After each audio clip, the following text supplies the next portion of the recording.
मागे मागे आज देतो पोट भरी पुरे म्हणाल तोवरी हळूहळू चला कोणी कोणाशी न बोला आज देतो पोट भरी पुरे म्हणाल तोवरी तुका म्हणे सांडा घाटे तुका म्हणे सांडा घाटे तेले नका भरू पोटे आज देतो पोट भरी पुरे म्हणाल तोवरी विठ्ठला विठ्ठला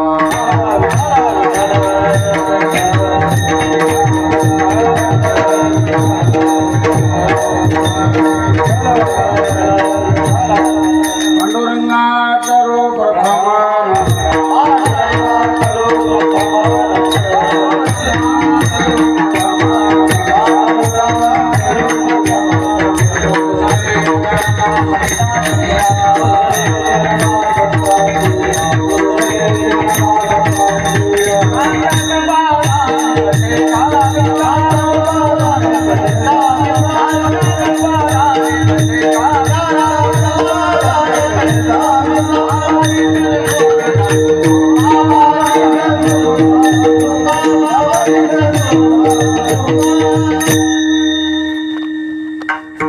वसुदेव सुतं देवं कंसचाणूरमर्दनं देवकी परमानन्दं कृष्णं वन्दे जगद्गुरुम् ॐ नमो ज्ञानेश्वराय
याल तरी यारे लागे याल तरी यारे लागे अवघे माझ्या मागे मागे आज देतो पोट भरी पुरे म्हणाल तोवरी प्रश्न भगवंताच्या दरबारामध्ये अर्थात राधाकृष्ण आश्रमामध्ये आजची काल्याची सेवा करण्यासाठी निवड केलेला अभंग संत सम्राट जगद्गुरु तुकाराम महाराज यांचा फार चरणाचा नाही पण 4 चरणाचा अभंग आहे। या अभंगात महाराज द्वापार युगामध्ये भगवान कृष्ण परमात्मा आणि बालगोपाल यांच्यामध्ये जो काही प्रेमाचा संवाद झालेला आहे तर त्याचाच अनुवाद महाराजांनी या अभंगातून केला. तसं दरवर्षी या स्थानी प्रताप क्षेत्र वाघळू या गावी भगवानगडासारखा गड आहे. अर्थात तिकडून अजय गुरु, इकडून देखील अजय गुरुच. गुरुवरील सिंग बाबा, मोठे बाबा यांचे गुरु म्हणजे बंकर स्वामी महाराज. म्हणजे इकडून अजय गुरु, तिकडून अजय गुरु या शब्द काय असं सुंदर त्यांनी ते अधिकार संपन्न संतत्व या ठिकाणी घेतलेलं आहे. निमित्त मोठं म्हटलं तरी चालेल. बंकर स्वामी म्हणजे आपल्या वारकरी पंथाचं फार फार मोठं संतपणा आहे की ज्यांनी जो महाराज लवकरच गेले पण नंतर 24 वर्ष सगळ्या संस्थेचा भार त्यांनीच घेतला. संस्था त्यांनीच वाढवली. बांधकाम केलं मारुती बाबा गुरुंनी. भजनाचा विभाग सांभाळा लक्ष्मी बाबांनी इगतपुरी करतो. आणि सर्व काही बांधकामाचा खर्च अमुक तमुक सगळं करणं हे सगळं सांभाळलं बंकर स्वामी.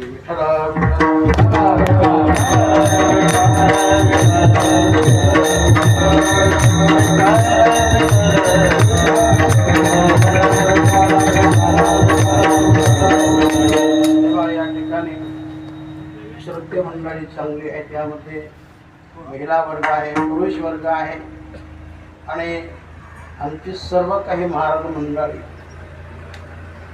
सर्वांच्या वतीने मी तुळशीराम महाराजचं नाव घेतो. म्हणून सगळे त्याच्या प्रत्येकी पाव में सबके पाव. विठला विठला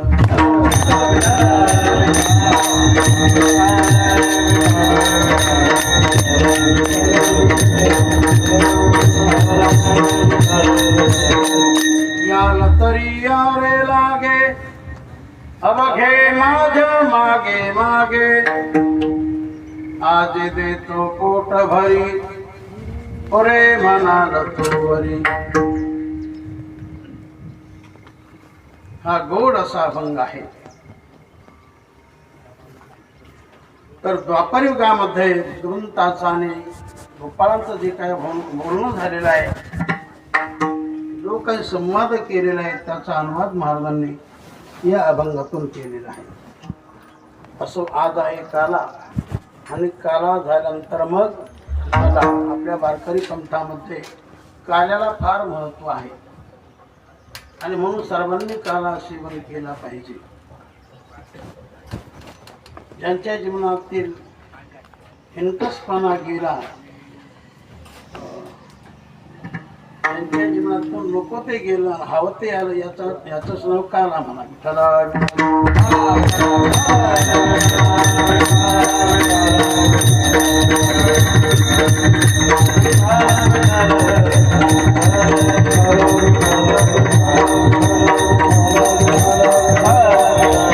जीवनाचा शेवट म्हणजे काला.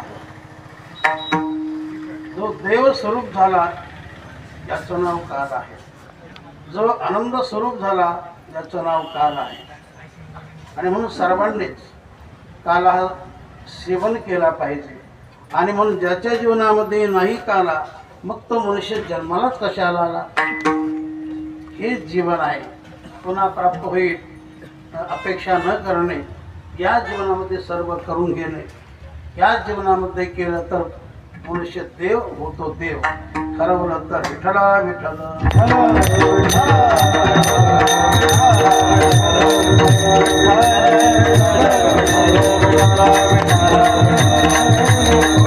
म्हणून कोणत्याही गोष्टीला प्रयत्न करावाच लागतो. एखाद्याच्या जीवनामध्ये दैवाने ते येत असतं, शक्यतो प्रयत्न माणसाने केले पाहिजे. असं म्हटलेलं आहे, प्रयत्नांती परमेश्वर. मी नाही बरं का असं वाक्य म्हटलं जातं, प्रयत्नांती. याचा अर्थ प्रयत्न करा, प्रयत्न करा. प्रयत्नाने सर्व गोष्टी अभ्यासाची कारण साध्य करिता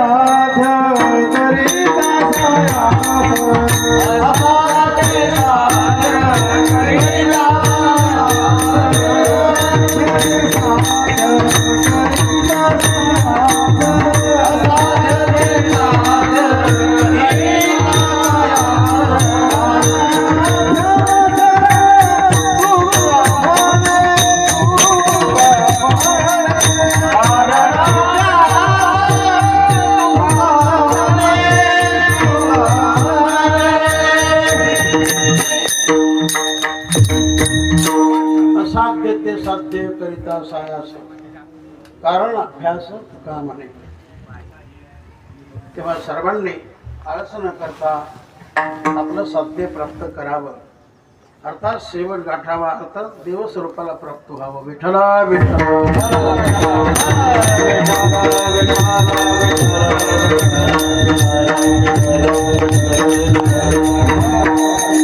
या तरी यावे लागे अवघे माझ्या मागे मागे, आज देतो पोट भरी पुरे म्हणाल तू वरी.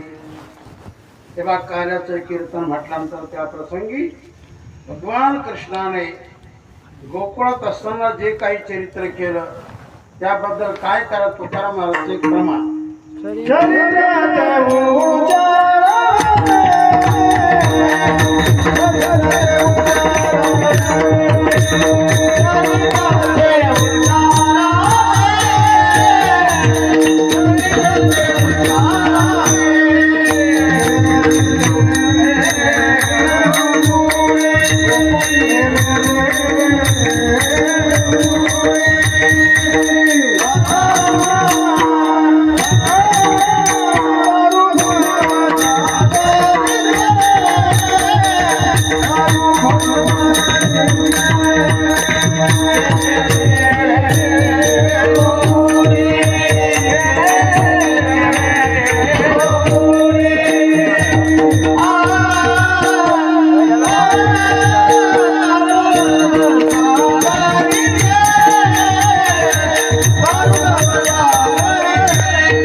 गेले देवे गोकुळी. गोकुळात असताना भगवंताने जे काही चरित्र केलं तर त्याचा उच्चार करा, आचार करू नका. आचार करा पण ते जीवन कोणाचं? प्रभू रामचंद्राचं. उच्चार करा ते जीवन कोणाचं? भगवान कृष्णाचं. तर हे दोन अवतार प्रमुख आहेत. यांच्याद्वारा जगामध्ये धर्माचं रक्षण प्रामुख्याने झालेलं आहे. या दोन अवतारामध्ये जे झालं, जे केलं ते अन्य अवतारामध्ये नाही झालं, भगवंताने नाही केलं. तर हे जे दोन अवतार आहेत त्यामध्ये एक अवतार आकर्षण करणारा, एक अवतार आदर्श देणारा. प्रभू रामचंद्राचा अवतार आदर्श देणारा, तर भगवान कृष्णाचा अवतार आकर्षण करणारा. एक अवतार नीती प्रधान, एक अवतार प्रीती प्रधान. नीती प्रधान अवतार तो राम प्रभूचा आणि प्रीती प्रधान अवतार तो भगवान कृष्णाचा. एक अवतार राजग्रहात तर एक अवतार कारागृहात.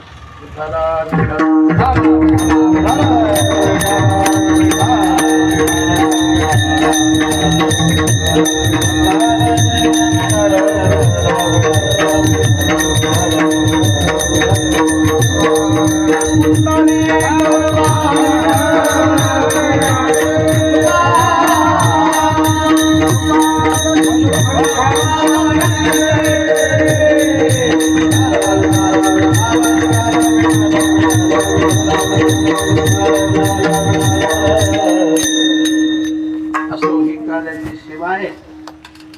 तेव्हा आपलं चिंतन कोणतं चाललेलं आहे, कारण जास्त तर आपल्याला वेळ नाही. महाराज म्हटले 9:30ला तुम्ही, मला वाटतं काय म्हटले, ज्ञानेश्वर माऊली केलं तरी चालेल, कारण पुढे बहुत करणे आहे. त्यामुळे आपण जास्त जाणार नाही. आता जवळजवळ किंवा थोडा टाइम राहिला. विठ्ठला विठ्ठला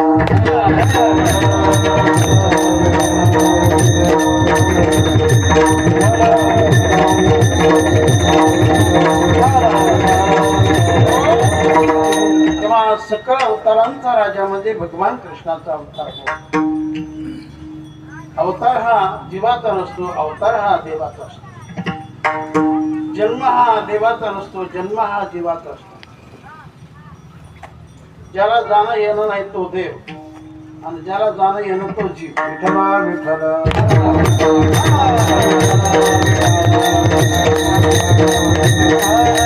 ज्याचं जीवन अविकारी तो देव असतो, ज्याचं जीवन विकारी तो जीव असतो. ज्याचं जीवन खंडित होतं तो जीव असतो, ज्याचं जीवन अखंडित असतो तो देव असतो. तेव्हा आज कार्याचं चिंतन आहे. तर असा भगवान येण्यासाठी त्याला बरेच कारण दाखवले.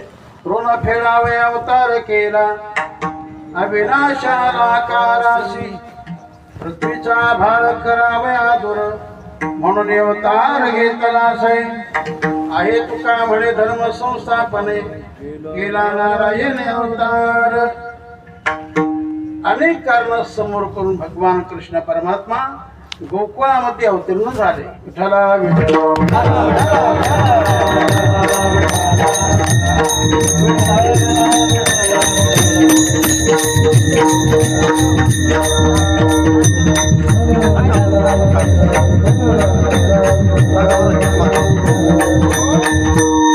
गोकुळामध्ये भगवान कृष्ण जे अवतीर्ण झाले, पण ते घर कोणाचं? बाळ कृष्ण नंदा हरी, बाळ कृष्ण नंदा हरी,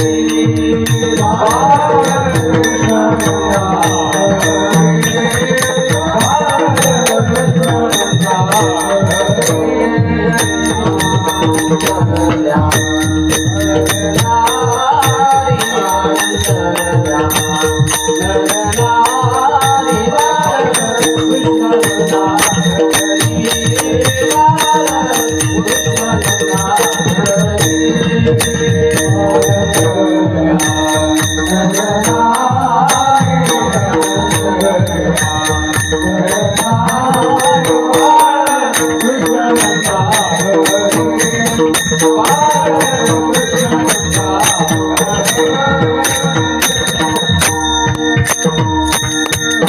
बाळकृष्ण कोणा घरी? तर बाळकृष्ण नंदा घरी, नंदाच्या घरी भगवान अवतीर्ण झाले. नंद कोण? तर जे आनंद देतात ते नंद, जे आनंद देतात ते नंद, आणि जे यश प्राप्त करून देते ती यशोदा. भगवान भलत्या स्थानी आणि भलत्याच्याच पोटी अवतीर्ण होत नाही. इतर तो परिसर चांगला, ते गाव चांगलं आणि ते पात्र चांगलं म्हणून भगवान तिथं अवतीर्ण झाले. विठ्ठला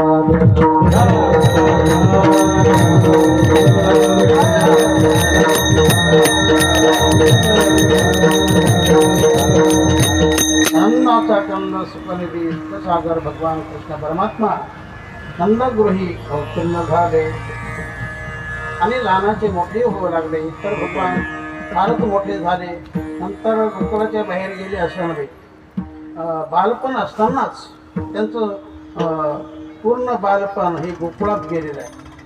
तरी 11 वर्षापर्यंत तिथं राहिले, कुठं गोकुळात राहिले. 11 वर्षानंतर मग मथुरेत गेले. तिथं जाऊन ज्या दुष्ट कंसाने आपल्या आईवडिलाला कैद केलं आणि म्हणून भगवान कृष्णाने तिथं जाऊन त्याला ठार केलं. तर अशा त्या मथुरेमध्ये भगवान 14 वर्षे राहिले असं चिंतन आहे. नंतर काही कारणास्तव जनतेला अति उपद्रव झाल्यामुळे भगवंताने रातोरात झोपेतूनच सगळे लोक झोपेत असताना सगळे लोक डायरेक्ट द्वारकेत रचियाला गाव सागराचे पोटी तिथं द्वारका नगरची स्थापना करून सोन्याची नगरी निर्माण करून हे सगळे लोक तिथं नेले आणि सर्वांना घर फुकट देऊन टाकले. एवढा भगवंताचा उदारपणा. पण तिथं गेल्यानंतर मात्र भगवान कोण झाले? राजे झाले असे.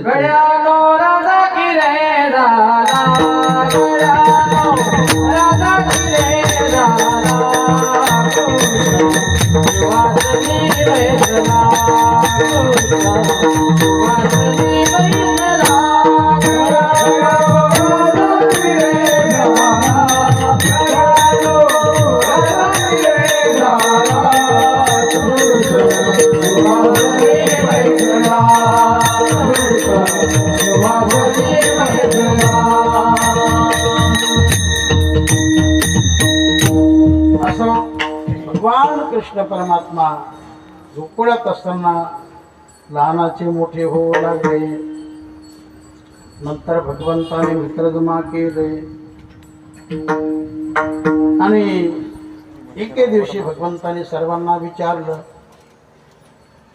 आपण कसे? मी कसा? जसा मी शक्तिवान तसं तुम्ही शक्तिवान सर्वांनी व्हा. शक्ती प्राप्त करा. याकरता चांगलं खात चला, चांगलं घेत चला. मला संपन्न व्हा. आपण गोपाळ म्हटलं की देवा आम्हाला तसं खाद्य मिळत नाही, आमच्या माता तसं देत नाही. तुम्हाला काय मिळतं? आम्हाला मिळतं ताक. गवळी याचे ताक फेरे कोण कोणी चांगले, कोण कोणी चांगले, कोण कोणी चांगले. देवा आम्हाला मिळतं ताक. कसे सुधारणार? शक्तिवान कसे होणार? मग भगवान म्हटले तुमची मालमत्ता कसं जाते? आमची मालमत्ता मोठ्याने जाते, आपण होऊन जात नाही. आमच्या माता घेऊन जातात, अगदी अल्पदरात त्या लोकांना देतात. मग भगवंताने विचार केला आपल्या नगरीमध्ये, आपल्या गावामध्ये, गोकुळामध्ये, हा खरा धर्म नसून मोठा अधर्मच वाटतो, हा खरा न्याय नसून मोठा अन्यायच वाटतो की ज्याचं असताना त्याला मिळत नाही.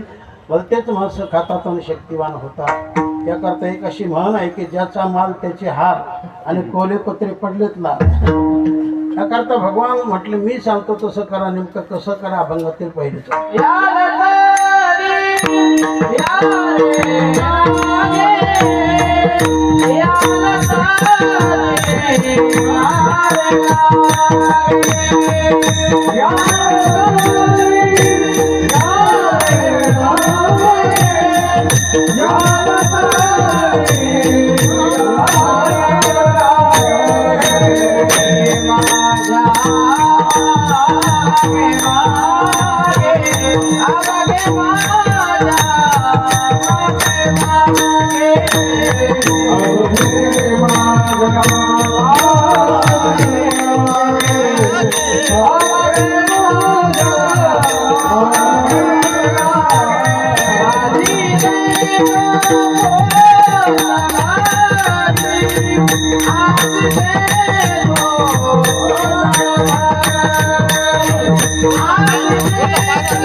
अभंगातील हे पहिलं चरण आहे.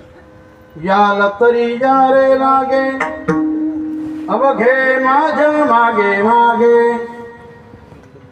भगवान म्हणतात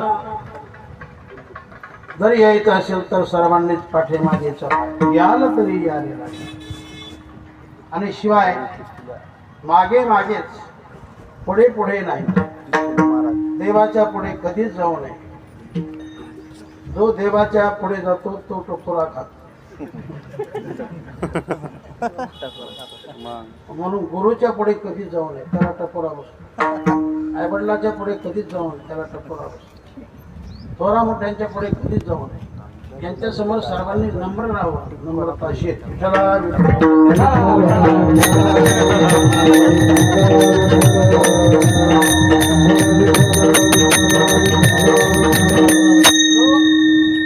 जीवनामध्ये आईवडिलांची आज्ञा परिपालन करतो, याचा अर्थ तो देवाच्या पाठीमागे. कारण हे सगळं आरंभाला देवाने सांगून ठेवलं की तुम्ही असं करा, तुम्ही असं करू नका. वेदाच्या माध्यमातून बोलणारा भगवानच आहे, सांगणारा भगवानच आहे. मातृदेव भव, पितृदेव भव, आचार्य देव भव, अतिथी देव भव. देवाच्या आज्ञेत जो राहतो अर्थात तो देवाच्या पाठीमागे. जीवनामध्ये इमानदारी धरतो अर्थात देवाच्या पाठीमागे. जीवनामध्ये सत्य मार्गाने चालतो अर्थात देवाच्या पाठीमागे. जीवनात दानधर्म करून चालतो अर्थात तो देवाच्या पाठीमागे. सर्वांच्या सुखदुःखामध्ये सामील होतो अर्थात तो देवाच्या पाठीमागे. जेवढ्या म्हणून चांगल्या गोष्टी त्या करणं अर्थात देवाच्या पाठीमागे. आणि जेवढ्या म्हणून वाईट गोष्टी तो करत असेल तर याचा अर्थ तो देवाच्या पुढे.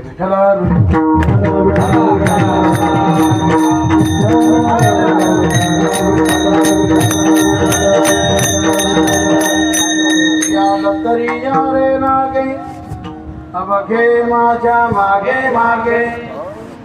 भगवान असा भेद करत नाही. काहींनी या काहींनी होऊच नका असं नव्हे. सर्वांनी चला, कारण भगवान सर्वांचा आहे. घट नट जावे शुद्ध होऊन जावे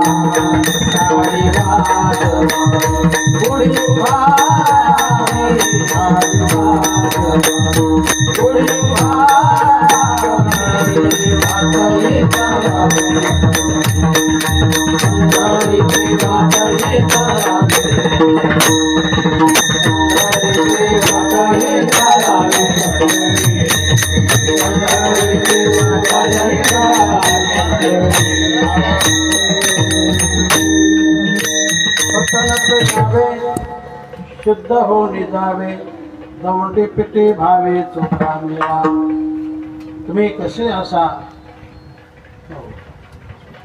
पण तुम्ही जर भगवंताला धरलं भगवंताच्या शब्दाप्रमाणे आचरण केलं मग तुम्हाला भगवान कमी करणार नाही कारण तो लक्ष्मीचा मालक आहे याकरता आपलं वागणं आपला आचार आपला विचार चांगला ठेवा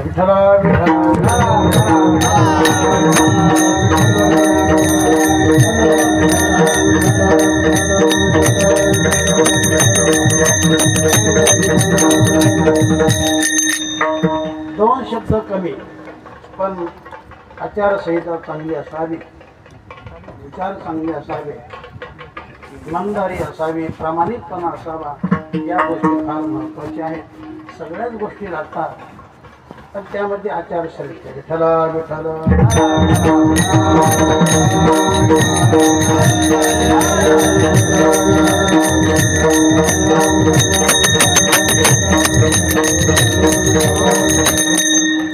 तेव्हा भगवान आव्हान करून सांगतात याल तरी यालेला अवघे माझ्या मागे मागे जर माझ्या सांगण्याप्रमाणे जर तुम्ही केलं तर मग मात्र मी आज दे तू पोट भरी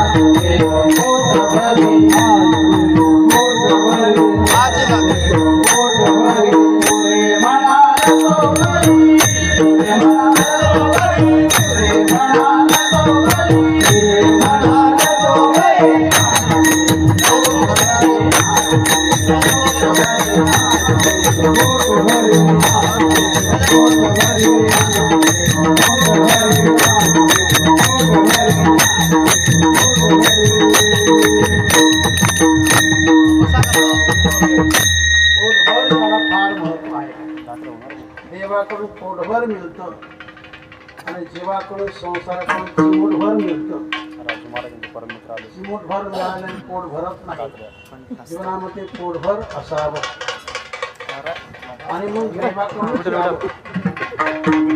येण्यापेक्षा देवाकडून यावं जीवाचं देणं पुरत नाही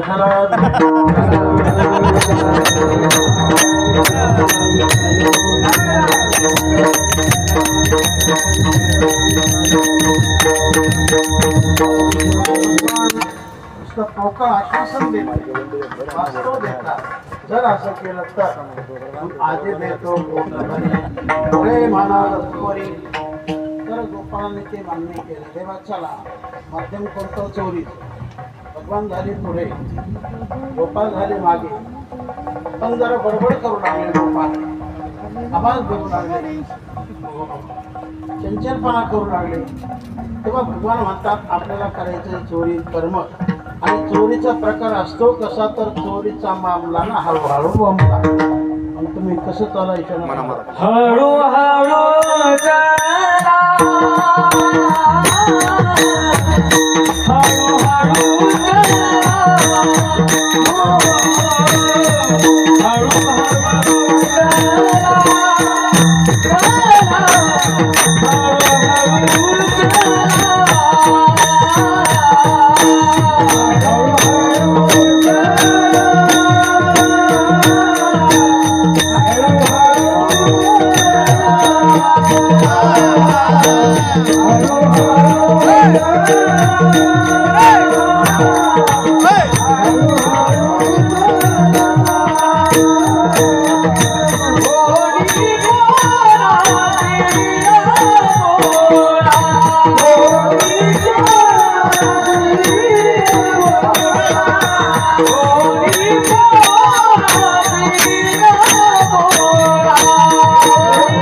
हळूहळू चला कोणी कोणाशी न बोला आधी देतो पोट भरी पुरी मला लतवरी.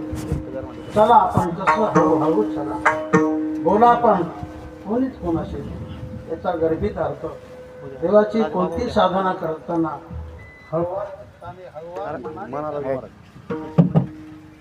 लाईट गेली बाबा बाबा म्हणतो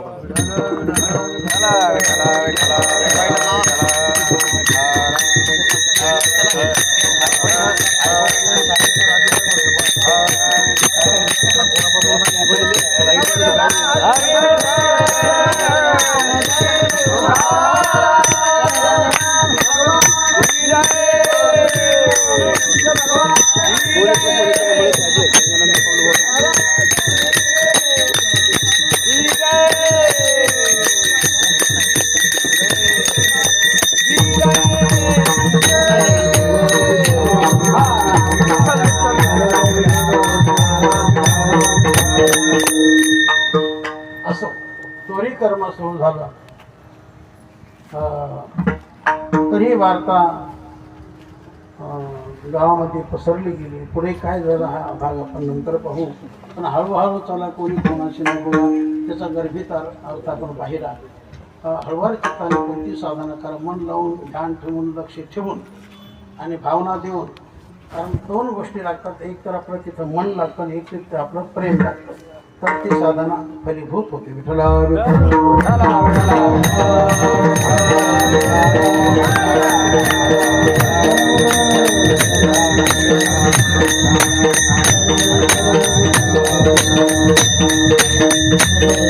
असं केलं तर आधी देतो पोट तरी.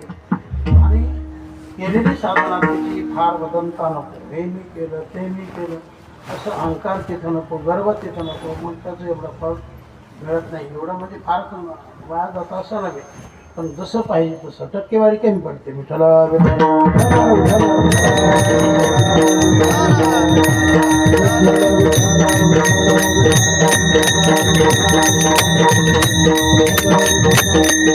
बोल बच्चनपणा कुठेच चालत नाही. राजकारणातही चालत नाही धर्मकारणातही चालत नाही.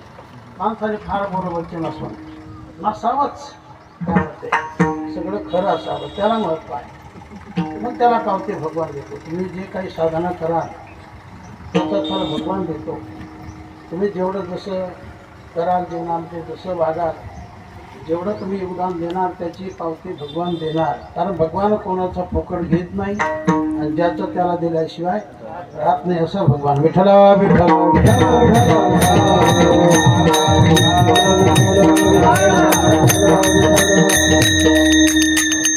तेव्हा गोपाळांनी विचार केला. हा भगवान कृष्ण सांगतो आहे आपल्याला की पाठीमागे चला पाठीमागे चला. पण तिथे घेऊन जाणार आणि आपण सर्वांना उपवासी ठेवणार. याकरता तिथं काही तर्कशिरोमणी संशयखोर होते. त्यांना एवढा विश्वास नव्हता म्हणून ते काही लिहू लागले बरोबर चिवडा मिवडा तिखट विकट अमुक अमुक. तेव्हा भगवान म्हणतात हे कशाला घेता इथं टाकून द्यायचं चिंतन महाराज शेवटी दे. वा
भगवान कृष्ण परमात्मा गोकुळामध्ये नंदगृही अवतीर्ण झाले. वास्तविक भगवंताचं स्थान तसं वेगळं आहे. भगवंताचं स्थान, मूळ स्थान म्हणजे वैकुंठ आहे. पण असा वैकुंठ निवासी भगवान परमात्मा आज नंदाच्या अंगणामध्ये तो रंगत आहे. रंगत से हा अंगणी, रंगत से हा अंगणी, वैकुंठीचा वैकुंठीचा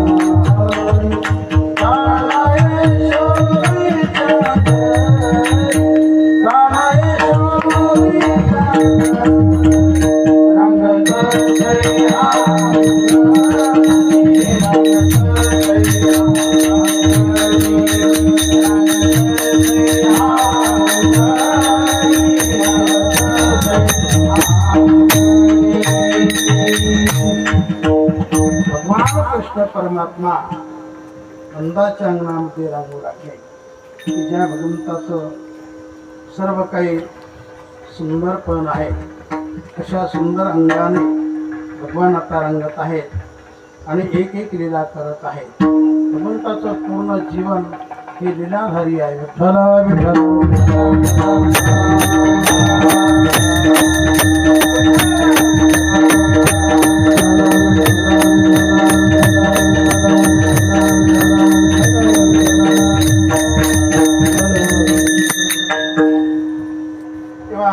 अनंत लीला भगवंताच्या जीवनामध्ये आहे. तेव्हा त्या गोकुळामध्ये ज्या काही कुमारी होत्या, गवळ्यांच्या मुली, त्या सर्व काही अवतारिक होत्या. त्या वेदातील श्रुती होत्या. तर श्रुतिरूपात असताना भगवंताचं सुख त्यांना मिळत नव्हतं. याकरता त्यांनी गवळ्याच्या पोटी अवतार धारण केला, त्या गोपकुमारी. कारण नाथ महाराज होतात, त्या जाण वेद गर्भीच्या श्रुतीरूपे नवी मतप्राप्ती, म्हणून परतल्या नेती माझी सुख संगती नकवेची. त्या सर्वांची मनकामना की भगवान कृष्णच पती मिळावा, म्हणून त्यांनी एक व्रत धारण केलं, कात्यायनी नावाचं व्रत. हे मार्गशीर्ष महिन्यामध्ये करायचं असतं. मार्गशीर्ष मासी कात्यायनी व्रत कुमारी समस्त आचरती, अरुणोदयेती कालिंदीच्या तेरी गाती त्या सुंदरी कृष्णलीला. रोज त्या उठून यमुनेमध्ये स्नान करायचं, तिथं जाऊन त्या देवीची स्तुती करायची. कात्यायनी महामाई महायोगिनी पिलकरी नंदगोपस्तम देवी प्रतिमे कुरुते नमः. तर भगवान कृष्ण परमात्मा हा आमच्या जीवनामध्ये पती मिळावा, आणि म्हणून त्यांची साधना चालू झाली, व्रत सुरू झालं. तर भगवान हा सर्वज्ञ आहे. भगवंताने जाणलं आपल्या प्राप्तीसाठी हे व्रत चाललेलं आहे. पण हे व्रत चुकीचं होत आहे. कारण तीर्थामध्ये जर विवस्त्र होऊन स्नान केलं, अर्थात नग्न होऊन स्नान केलं, तर त्याचं पुण्य लागत नाही, त्याचं फल मिळत नाही. आणि म्हणून भगवंताने एके दिवशी तिथं अकस्मात जाऊन तिथं त्यांचे वस्त्र हरण केले. यमुनेमध्ये त्या गोपिका स्नान करत होत्या. त्यांना कल्पनाच नाही, भगवान अकस्मात आले, सर्वांचे वस्त्र चोरले आणि झाडावरती गेले. स्नान संपल्यानंतर वरती दृष्टी गेली, कपडे दिसेना, चाहूल लागली भगवंताची, झाडावरती भगवान. शेवटी त्यांनी तिथूनच विनंती केली पाण्यात राहून, हमारी चीर दे बनवारी, हमारी चीर दे बनवारी, हमारी चीर दे बनवारी, तुम्हारी चीर तब नहीं दूंगा, तुम्हारी चीर तब नहीं दूंगा, हो जाए सैनानी हमारी चीर दे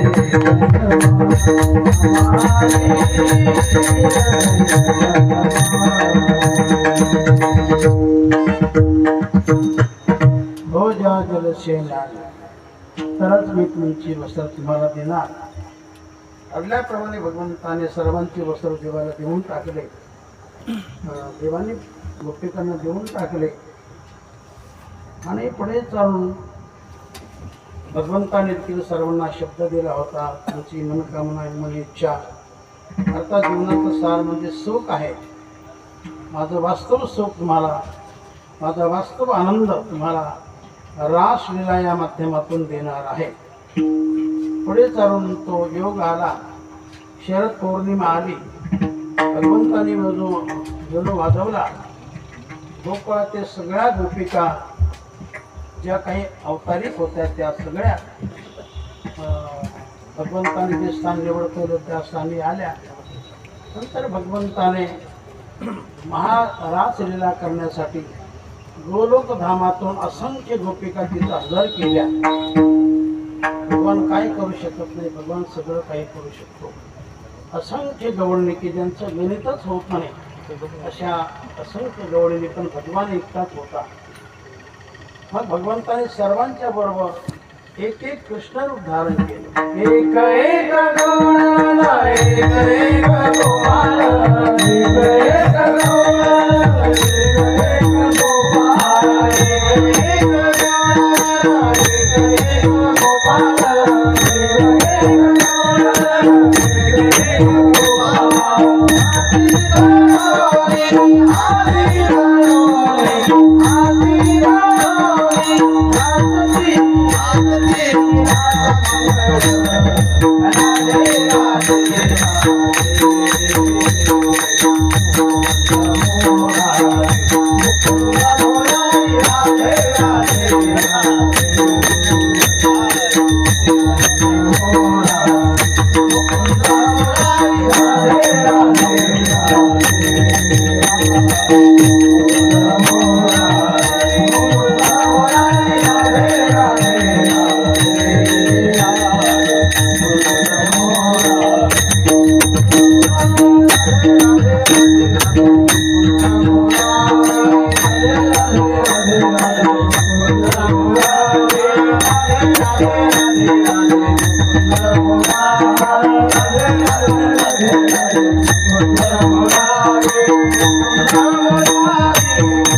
आपला अपूर्व आनंद भगवंताने या माध्यमातून सर्व गोपिकांना प्राप्त करून दिला.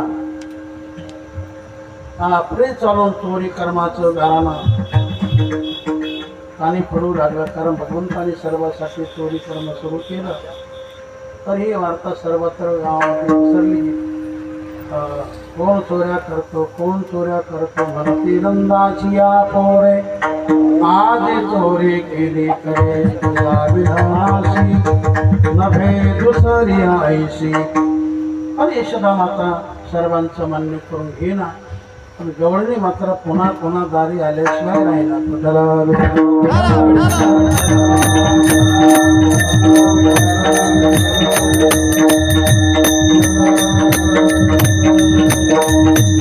तर भगवंताने चोरी कर्म हे त्यासाठी नव्हे तर इतरासाठी भगवंतांसाठी नाही. कारण देवाला चोरी करण्याचं काही कारणच नाही, कारण तो लक्ष्मीचा मालक आहे. त्याच्याकडे कोणत्याच गोष्टीचं कमी पण नाही, त्याच्याकडे कोणतंच ऋण नाही. जसं पुनम तिथं काय होणं असं आपण म्हणतो का नाही, तसं देवाकडे काहीच कमी नाही. मग चोरी का केली? त्यांचं मन समाधान करावं. आणि चोरी जी केली ती वेगळी चोरी आहे. विठ्ठला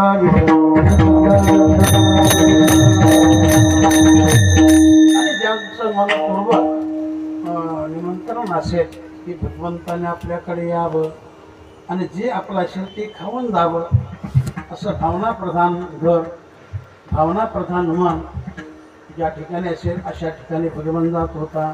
तेव्हा एक गवळाने विनंती करत आहे भगवान कृष्णाला, आज मेरे अंगलों में, आज मेरे अंगलों में आओ प्यारे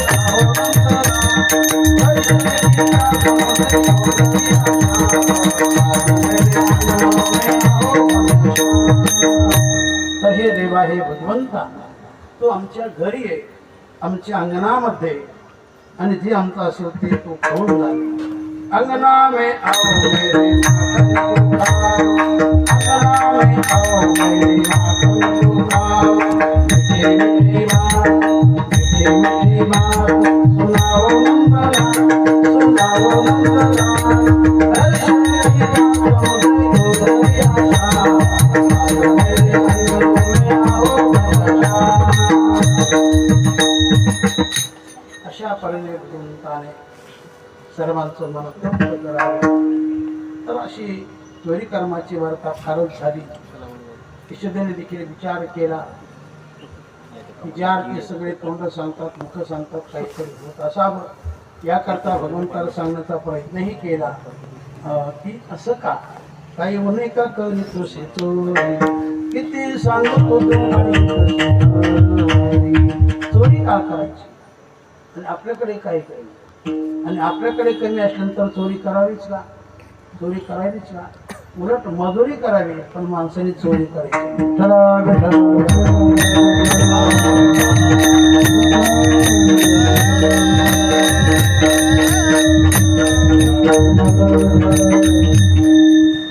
आणि भगवंताने देखील विचार केला, आता वेळ बराच झाला, आपल्याला गो सेवा करायची आहे. आणि की काही चुनो गोकुळामध्ये आपल्या आईला दाखवण्यात आली. आईला 100% खात्री झाली की आपला मुलगा तसा आहे, आणि म्हणून त्याला आता शिक्षा करावी. पूर्वीच्या कालची शिक्षा म्हणजे जायच्या पाठीमागे पाठवणे. तेव्हा तो भाव यशोदा मातेने प्रगट केला की तुला उद्या जावं लागेल रानामध्ये, गायी राखाव्या लागतील, चाराव्या लागतील. भगवंताने ते शब्द मान्य केले. आणि नंतर भगवान सर्वांना भेटले, सर्व म्हणजे बालगोपाळ भगवंताचे मित्र. आणि त्यांना काय सांगितलं, तुम्ही गाया घेऊन सारे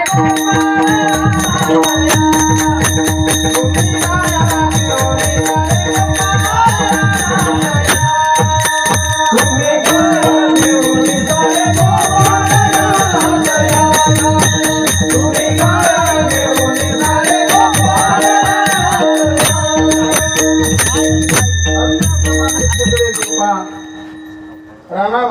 आले, आपापल्या गायी घेऊन आले, भगवानही गायी घेऊन आले, सर्वच्या गायी चोरू लागल्या, भगवान खेळ करू लागले.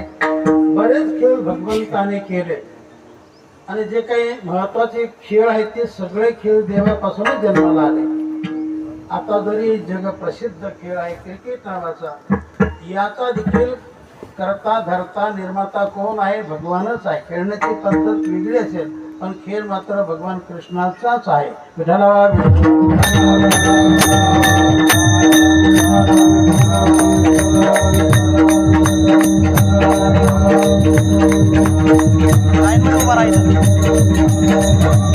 बरेच काही खेळ देवाने केले.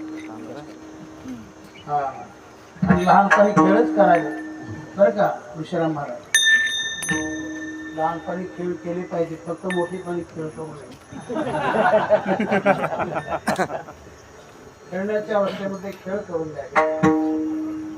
तेव्हा अशा प्रकारे बरेच काही खेळ झाले आणि खेळ करता करता सगळे गोपाळ थकून गेले. कांदे भार मोठे भोक काय खेळायचे सुख तुका म्हणे आता आणि खेळ मोडावा पडता. तेव्हा गोपाळ म्हटलं देवा आता खेळण्यात रंग राहिला नाही. पोटात भूक सुख नेमूक आणि कोणते सुख खेळायचे खेळण्यात रंग नाही. देवा खेळ बंद करा. भगवान म्हटले बंद झाला. झाली आता वेळ म्हणते देवाची आज्ञा सर्वांना झाली की आपापल्या शिदोऱ्या माझ्याकडे जमा करा. तेव्हा भगवंताची आज्ञा होता. सर्वांनी आपापल्या घरून आणलेल्या शिदोऱ्या देवाकडे जमा केल्या. भगवंताने सर्वांच्या शिदोऱ्या सोडल्या. तर त्या शिदोऱ्यामध्ये कोणाचं काय कोणाचं काय कोणाचं काय कोणाचं काय, कोणाचं आंबट कोणाचं खारट कोणाचं तुरट असं भिन्न भिन्न पाहिलं. भगवान म्हटले असं मला जमत नाही. चांगलं आणा. चांगले कोणाचे आणावे गोपाळा. आमचा हा दुबळा संसार. आम्ही सगळे देवा दुबळे गरीब आहोत. आमच्याकडे तुझ्यासारखं प्राप्त होणार नाही देवा, कारण तू श्रीमंत आम्ही गरीब. तुझ्याकडे महत्वाचं आमच्याकडे महत्वाचं आहे. तुझ्याकडे ज्ञान आमच्याकडे अज्ञान. तुझ्याकडे सुख आमच्याकडे सुख. तू देव आम्ही जीव देवा.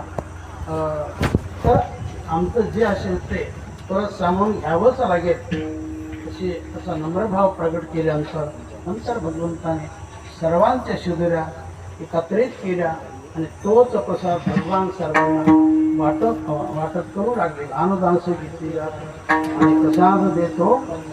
काला करते संत जन सवे त्यांच्या नारायण. वाटे आपल्या निधहस्ते आणि भाग्याचा तो पावे ती पुंडरी